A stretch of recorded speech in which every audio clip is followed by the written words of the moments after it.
यहाँ पर देखिए आपका पहला क्वेश्चन आपसे कह रहा है कि गायक का संधि विच्छेद आपका है क्या। चलिए बताइएगा कि गायक का संधि विच्छेद इनमें से क्या बनेगा। आप कहेंगे गायक का संधि विच्छेद जो होता है वो होता है गय धन अक। क्या होता है? गय धन अक होता है, जो कि ऑप्शन आपका दिया है सी नंबर। अब आप कहेंगे कि इसमें जो आपकी संधि है वो आपकी कौन सी है। हमने कहा कि जो अ की मात्रा होती है, क्या अ की मात्रा होती है वो किस में होती है? ये होती है अयादी संधि में। किस में होती है? अयादी संधि में। तो अगर आपसे क्वेश्चन पूछता है इसमें संधि कौन सी है, तो आप डायरेक्ट बताते किसमें अयादी संधि है। क्लियर है। अगला क्वेश्चन यहाँ पर दिया गया है कि प्रतिवर्ष नदी में बाढ़ आ जाती है, वाक्य में किस प्रकार की संज्ञा है। चलिए बताइएगा कि प्रतिवर्ष नदी में बाढ़ आ जाती है, इसमें से किस प्रकार की संज्ञा है। आप कहेंगे सर यहाँ पर जो आपका आंसर होगा वो राइट क्या हो जाएगा, प्रतिवर्ष दिया है ना, प्रतिवर्ष, तो ये हो जाएगा जातिवाचक संज्ञा। क्या हो जाएगा? जातिवाचक संज्ञा हो जाएगा, क्योंकि यहाँ पर प्रतिवर्ष आपसे बोल दिया है। अगला क्वेश्चन यहाँ पर दिया है कि निम्नलिखित में से पुल्लिंग शब्द आपका कौन सा है। पुल्लिंग शब्द की पहचान करना है, और पुल्लिंग शब्द की पहचान के लिए हमने आपको ट्रिक बताया था कि आपको यहाँ पर कैसा और कैसी आपको याद रख लेना है। कैसा और कैसी आपको याद रख लेना है। यहाँ पर जैसे दिया रचना कैसी है ना, प्रार्थना कैसी है, पत्र कैसा है, आज्ञा कैसी है। आप कहेंगे सर पत्र कैसा है और पूछा गया कैसा और कैसा से आंसर आया है, तो ये पुल्लिंग आपका आंसर है, राइट हो गया है। क्लियर है। चलिए वेरी गुड। यहाँ पर देखिए अगला क्वेश्चन लिखा गया है चौथाई शब्द में से विशेषण आपको बताना है। यहाँ पर दिया है चौथाई शब्द में विशेषण कौन सा है, आपका 4 नंबर में। आप कहेंगे सर ये तो चौथाई दिया, इसका मतलब 1/4, तो इसका मतलब ये पहले से ही क्या है, आधा है, अर्थात ये अपूर्ण है। तो आप कहेंगे सर ये अपूर्ण बोधक आपका विशेषण है, मतलब ऑप्शन जो आपका आएगा यहाँ पर डी नंबर जिसका भी आ रहा है बिल्कुल सही जवाब हो जाएगा। अगले क्वेश्चन को आते हैं। क्वेश्चन आपसे दिया गया है राजा सेवक को कंबल देता है, वाक्य में रेखांकित पद में से कौन सा कारक है। राजा सेवक को कंबल देता है, वाक्य में रेखांकित पद में से कौन सा कारक है। हमने कहा कि आपको दिमाग नहीं लगाना है सिर्फ जब देने की बात होती है। क्या? जब सिर्फ देने की बात होती है, चाहे वो कोई किसी को दे रहा हो, जब देने की बात होती है तो आपको समझ लगाना है कि आपको संप्रदान कारक क्या लगाना है, संप्रदान कारक लगाना है। तो आप समझेगा यहाँ पर आपका सी नंबर है, राइट हो जाएगा सी नंबर। अगला क्वेश्चन आपसे दिया गया है कि मैंने आम खा लिया है, वाक्य में प्रयुक्त काल आपको पहचानना है। मैंने आम खा लिया है, तो दोस्तों यहाँ पर 6 नंबर क्या हो जाएगा, तो आप कहेंगे जब खाने की बात होती है ना, जब खाने की बात होती है तो भैया ये होता है आसन्न भूतकाल। जब भी कभी खाने की बात हो जाए तो वो आपका आसन्न भूतकाल होता है। अब आप कहेंगे सर जी पूर्ण भूतकाल क्या होता है, तो दोस्तों जब मैं खाना खा चुका हूं, चुका था है ना, मैं खाना खा चुका था, जब चुका था शब्द आपको होगा तब ये पूर्ण होगा। लेकिन जब भी कभी खाने की बात होती है, मैंने आम खा लिया है, मैंने खाना खा लिया है, तब आपको आसन्न, आसन्न मतलब होता है चिपका हुआ, मतलब जो क्रिया बिल्कुल अभी हुई हो, है ना, मैं जो क्रिया अभी हुई है उससे बोलते हैं आसन्न। तो ऑप्शन डी आपको लगाना है। अगले क्वेश्चन को आते हैं। क्वेश्चन दिया गया है वह हमेशा अपने भाई के गीत गाता रहता है, वाक्य में जो अव्यय शब्द आपका है इनमें से क्या है। वह हमेशा अपने भाई के गीत गाता रहता है ना, यहाँ पर क्या हो जाएगा, आप कहेंगे सर यहाँ पर देखा जाए तो 1 मिनट के लिए अगर हमेशा शब्द को हटा दिया जाए और फिर पढ़ा जाए कि वह अपने भाई के गीत गाता रहता है, तो ये भी सही होगा। इसका मतलब इष्ट शब्द जो निकला है वो क्या आया है, हमेशा। तो ये जो हमेशा क्या है, ये अव्यय है ना, वाक्य को सुंदर बना दिया है, बाकी इससे क्या कोई ज्यादा लेना देना नहीं है। अगला क्वेश्चन दिया गया है निम्नलिखित में से कौन शब्द आपका तत्सम है। तत्सम की पहचान करना है। यहाँ पर दिया है माँ, मछली, केला और अमूल्य। दोस्तों यहाँ पर देखो जहां भी चांद की बिंदी लग जाए, क्या, जहां भी चांद की बिंदी लग जाए वो क्या होता है, तद्भव होता है। तो ये तो हो नहीं सकता है, मछली हो नहीं सकता क्योंकि मत्स्य होता है, केला का कदली होता है, ये हो नहीं सकता है। आपका जवाब हो जाएगा डी नंबर अमूल्य। दूसरी ट्रिक हमने आपको बताया था कि जब तत्सम की बात होती है तो कहीं ना कहीं आधा जो अक्षर होता है, चाहे वो कोई भी हो, तो वो कहीं ना कहीं 99% वो आपका तत्सम ही होता है। ठीक है ना। अगले क्वेश्चन को आते हैं। क्वेश्चन दिया गया है खगेश का पर्यायवाची शब्द में से क्या है। खगेश का पर्यायवाची क्या हो जाएगा, क्वेश्चन नंबर 9 दिया गया है।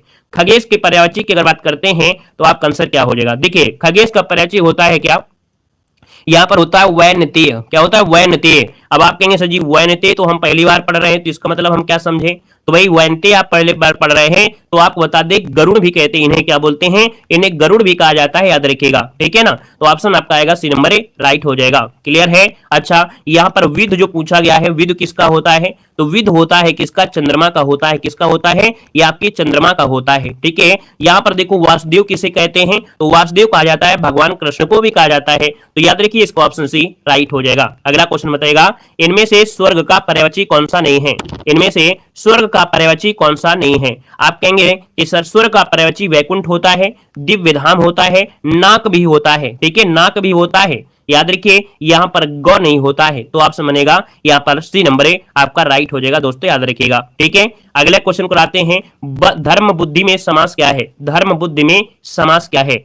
आप कहेंगे कि यह बुद्धि अर्थात जो धर्म विषयक बुद्धि है ना, तो यहां पर देखा जाए तो ये आंसर क्या हो जाएगा? यहाँ पर 11 नंबर को ऑप्शन बनेगा आपका सी नंबर ये आपका हो जाएगा कर्मधारय समास। क्या हो जाएगा? कर्मधारय समास आपका आंसर है, राइट हो जाएगा दोस्तों, याद रखिएगा। अगला क्वेश्चन यहाँ पर दिया गया है, निम्नलिखित में से कौन सा स्थायी भाव नहीं है? देखिए आपने स्थायी भाव आपने जरूर पढ़ा होगा, है ना। यहाँ पर देखा जाए 12 नंबर में, और 12 की अगर बात कर लेते हैं तो देखो जुगुप्सा होता है, निर्वेद होता है, हास होता है, लेकिन विषाद नहीं होता है, विषाद नहीं होता है। आपका जवाब हो जाएगा क्या? यहाँ पर नंबर राइट हो जाएगा।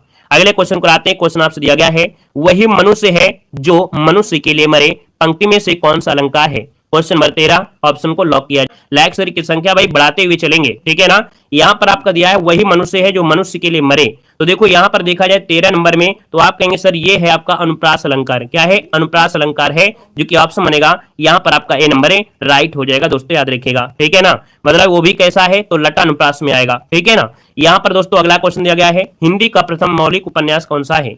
हिंदी का प्रथम मौलिक उपन्यास पूछा गया है। आपका जवाब क्या होगा? ये भैया परीक्षा गुरु, जो कि हमने आपको बहुत बार पढ़ाया है ना।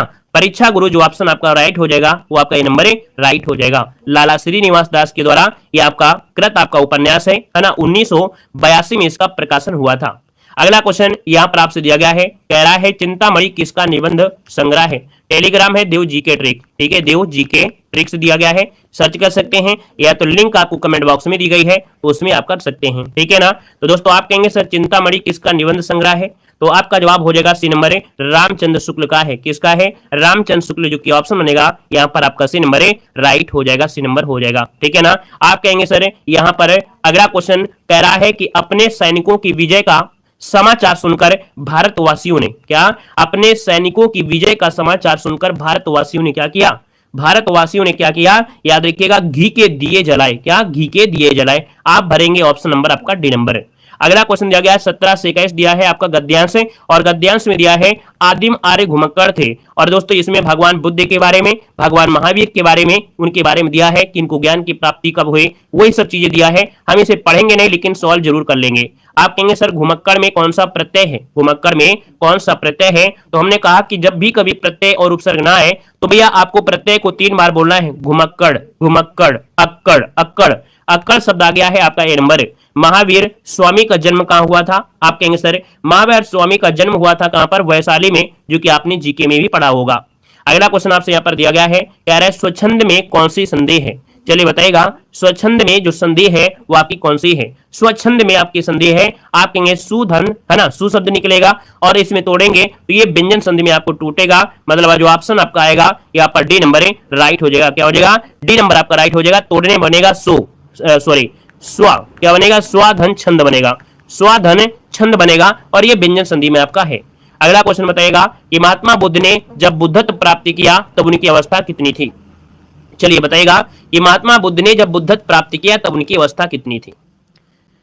चलिए यहां पर देखो आपसे कह रहा है कि भैया बुद्धत्व मतलब ज्ञान, जब ज्ञान की प्राप्ति हुई थी भगवान बुद्ध को, तब भैया याद रखिएगा इनकी उम्र आपकी 35 वर्ष थी। कितनी थी? तो इनकी उम्र 35 वर्ष थी। ऑप्शन आपका बी बनेगा। अगला है श्रुति धर्म का अर्थ क्या होता है? श्रुति धर्म का जो अर्थ होता है वो क्या होता है? आप कहेंगे श्रुति वेद को कहा जाता है, अतः श्रुति धर्म का अर्थ होता है वैदिक ज्ञान, है ना, या वैदिक धर्म। वैदिक धर्म जो कि ऑप्शन है आपका डी नंबर है। ऐसे गद्यांश हमने आपको ढेर सारे सॉल्व कराया है। अगला दिया गया है उच्चारण स्थान के आधार पर जो इया है ना, ये व्यंजन है, ये किस में आता है? हमने आपको बेसिक की क्लासेस दिया है। यहाँ पर जो आपका ये आता है किस में आएगा? देखिए 22 नंबर में, तो देखो यहाँ पर आपका जो आएगा इया किस में आएगा? तो आप कहेंगे सर ये चा, छा, जा, झा, इया।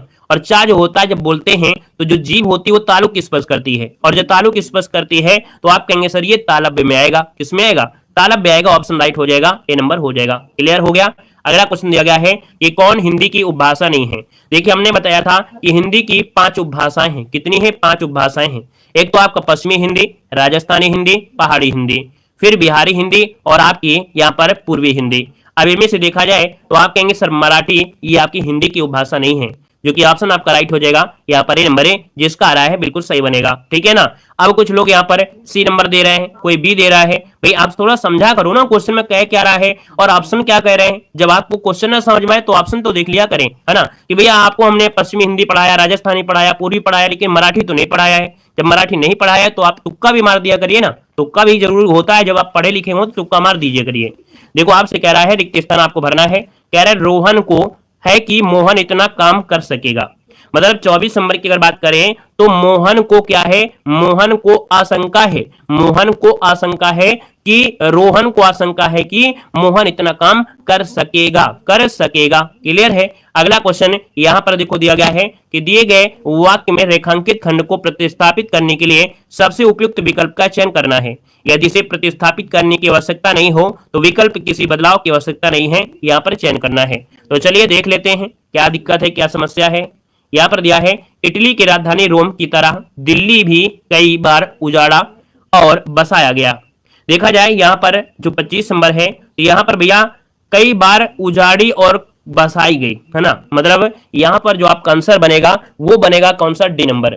अब डी नंबर मतलब आपसे ये कह रहा था कि भाई गलती है तो बताना है और नहीं गलती है तो कोई दिक्कत नहीं है ना। तो इटली की राजधानी रोम की तरह दिल्ली भी कई बार उजाड़ा और कई और बसाया गया, है ना। तो और बसाया गया इसका मतलब ये होगा कि कई बार उजाड़ी और बसाई गई। ये उजाड़ी और बसाई ये आपका होना चाहिए, तो ऑप्शन बनेगा यहाँ पर डी नंबर। अगला है सही वर्तनी वाले शब्द का चयन करना है। यहाँ पर 26 नंबर कह रहा है और क्या कह रहा है कि जो चतुष्कोण लिखा जाता है वो किस प्रकार से लिखेंगे। हाँ, एग्जाम में क्वेश्चन जो आए उनको जड़ से उखाड़ कर फेंक दीजिएगा, ठीक है ना। इतनी मेहनत करिए, इतनी मेहनत करिए कि क्वेश्चन जब आपके सामने हो ना तो आपको सोचने की आवश्यकता ना हो, सिर्फ और सिर्फ आपकी निगाह में आपको आंसर दिखना चाहिए। इतनी बेहतर तैयारी होना चाहिए, ठीक है ना। चलिए देखो सही वर्तनी आपका हो गया चतुष्कोण, जो कि ऑप्शन है यहां पर आपका डी नंबर है, राइट हो जाएगा। अगला क्वेश्चन दिया गया है कि निम्नलिखित में से कर्मवाच्य वाला आपको चुनना है। कर्मवाच्य किसमें है। कर्म होता है कर्म जिसमें प्रधान होता है, और कर्म जिसमें प्रधान होता है तो यहाँ पर देखो दिया गया है क्या है, ऐसा कहते हैं कि, तो इसमें तो है नहीं है, तुम नहीं लिख सकते हो, इसमें नहीं है। बिल्ली के हाथों, है ना, इसका मतलब बिल्ली के द्वारा चूहा को मारा गया, तो बिल्ली के हाथों यहां पर है आपका कर्म, तो ऑप्शन बनेगा सी नंबर ए। ये है आपका कर्मवाच्य वाला ऑप्शन, राइट हो जाएगा आपका सी नंबर ए, राइट हो जाएगा दोस्तों, याद रखिएगा, ठीक है ना। अगले क्वेश्चन को आते हैं। क्वेश्चन आपसे दिया गया है, कह रहा है दिए गए वाक्य खंड में रेखांकित खंड को प्रतिस्थापित करने के लिए सबसे उपयुक्त विकल्प आपको चुनना है ना। और अगर प्रतिस्थापित करने की आवश्यकता नहीं है तो कोई बदलाव की आवश्यकता नहीं है, तो इसका मतलब आपको बताना है जो इसमें से ज्यादा बेटर हो। मित्रता एक ऐसा रिश्ता है जिसकी स्पर्धा किसी अन्य रिश्तेदार से नहीं की जा सकती है।